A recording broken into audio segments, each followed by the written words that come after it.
see, we can make the solar cell in my lab. We make solar cells like this. We make all these kinds of morphologies of various materials, and we are trying to use them for energy and solar cell applications. And as you can see, these are Fe3O4 gold nanoparticles, Fe3O4 under various situations. I will show you some examples. But in solar cells as well as water splitting and water purification application, the Fe and tin-based materials are extremely important. This is the efficiency that we get about 8% in my lab using the standard protocols. The world standard is around 10 to 11%, and we are going to reach there very soon. But this is a kind of a task where you have a complex solar cell design which you need to do here. Now I will show you that, for example, zinc stannate is a mossball accessible material with the presence of zinc over tin there. And what is important is, if you look at the science here, TiO2, zinc oxide, these are used substantially. Then SNO2 has a different type of band structure. This zinc stannate is something in between zinc oxide and SNO2, and what people have studied is, when you look at the vacuum level, the HOMO level and the LUMO level of the dyes and so on, it is important to see how these particular levels are transformed, and this material is being actively looked at now, which is mossball accessible. And you can see that in our lab we try to use zinc stannate, and we get about 3.6% efficiency. Now we are trying to enhance this efficiency even further, and there are other types of oxides, tin-based oxides, which are also actively being used and so on, which again are mossball accessible. We are doing some data on mossball using these. There are other types of interesting things that we have been doing, like in this work, we tried to do a shape-preserving transformation of zinc oxide into TiO2, in this particular way. What we try, and these are the kinds of studies we are also doing on stannates and iron-doped TiO2 also. For example, the zinc oxide doped with iron, we are transforming it with the same shape into TiO2 doped with iron in this particular way. So the doping preserves all this shape transformation, which is very interesting. You can see what we did was, you have this particular flower-like morphology of zinc oxide. We transformed it into flower-like oxide of TiO2.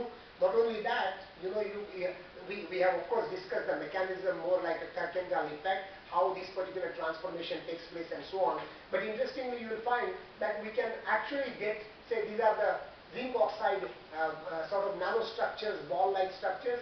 We transform them to TiO2 balls. If you take zinc oxide nanoflake-like structures, we transform into TiO2 nanoflakes, and we have shown that in doing that, we also can transform dopants. So we get a doped material transformed into doped material with the same shape, preserving transformation and so on. Very interesting things are going on in this particular field. We are also doing a lot of work for doping, and as you can see, a little bit of 1 to 2 to 3% doping of niobium or manganese or cobalt or iron and so on. The iron is the next case. You can see how optical changes happen in these particular materials. So this is like 1%, 3%, 5%, 20%, and even this is more like FeTiO3 kind of a system. You see dramatically different optical changes, and we are trying to use that for some light harvesting experiments and purposes. Let me just indicate to you one other very interesting thing that is going on in the energy sector now, is to grow something on flexible substrate. And try to make things in such a way that you can get paste-like situations. More like try to run that. Let me show you an example.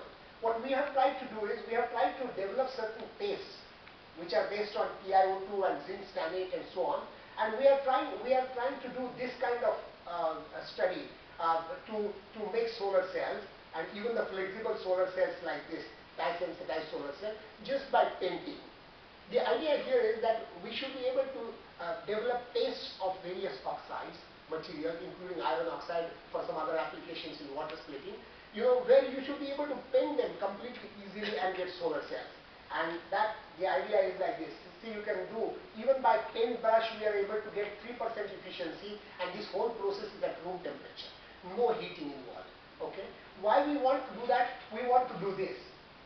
Okay. If you consider windows, okay, smart windows meaning windows coated with some conducting material like iron, like FTO glass, which is a conducting glass, which people use in smart windows. I want to see that people are able to bring two things together, just mix that paint and paint a solar cell onto walls, which will be very easy, and that is the dream that people are working towards now. And what we have been able to do is we have been able to get now an efficiency of almost 5% or 5.5% depending on some morphological differences at fully room temperature process. So the issue is you don't have to heat anything.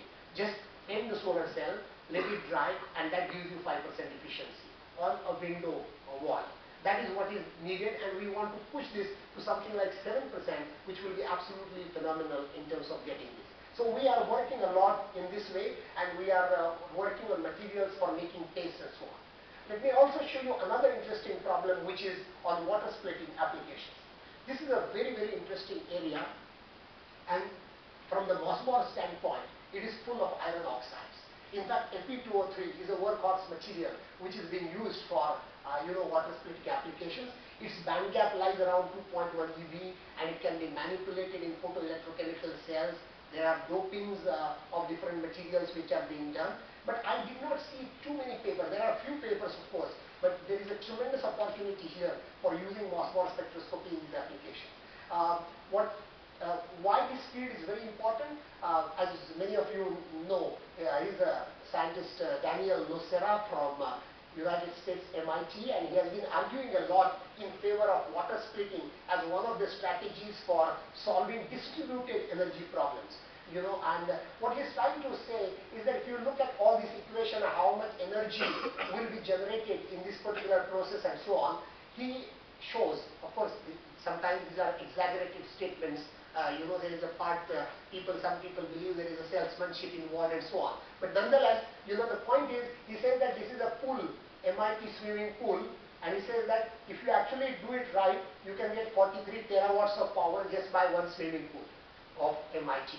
And the whole world needs 16 terawatts, okay? But he says that just from that, in principle, you will generate 43 terawatts of energy. But let us not go into all those details. The issue is that this is an interesting proposition, water splitting, generating hydrogen for fuel cell application and oxygen is a very interesting proposition, and let us not get sold by the numbers per se, but I see scientifically this is a very interesting proposition. What we have been trying to do is some ternary materials. In one of our recent papers, what we tried to do was cadmium stanate is a very interesting material, and we could synthesize this using combustion synthesis technique. And what we showed was, it shows very substantially good water splitting application. Now look at this particular band diagram. Fe2O3 is here, TiO2 is here, WO3. Some of these materials are actually used for water splitting in different ways. But if you consider, say for example, this cadmium stanate, its band alignment is here, which you can enumerate from the standard protocols of measurement. Since this band edge here is higher than TiO2, this material is not that useful for dye-sensitized solar cell, because the LUMO level of the dye is very matching with this particular band, and the electron cannot be transferred easily. But the difference between a dye-sensitized solar cell and a water splitting photoelectrochemical setup is that in photoelectrochemical setup you can apply a potential. Okay. When you apply a potential, the band structures can be realigned so that there is an effective transfer that is possible. And therefore, although this particular material, is not necessarily useful for solar cell, it can be used for water splitting application. Let me show you other cases. Once again, this is a material, zinc ferrite, which has a band gap around 1.8 eV or so, but that has a very low electron mobility and low diffusion length for carriers. So if you use this material, say why you need material around 1.8 eV, 2.1 eV, because you want to absorb visible light. Okay, so because you want solar water splitting, you want to have visible light absorption. So you need some materials in that band gap, and many ferrites and oxides are there. However, their electronic properties in terms of mobility, diffusion length, etc. are not very favorable. Okay, so what we try to do is, we try to make heterostructures. Now, if you look at zinc oxide here, zinc oxide, this has a very high electron mobility, almost 100 centimeters square per volt second. Okay, so it can carry electron very fast. So when you charge separate, you need to isolate them to be able to use. Okay, so this is able to do that. Okay, but so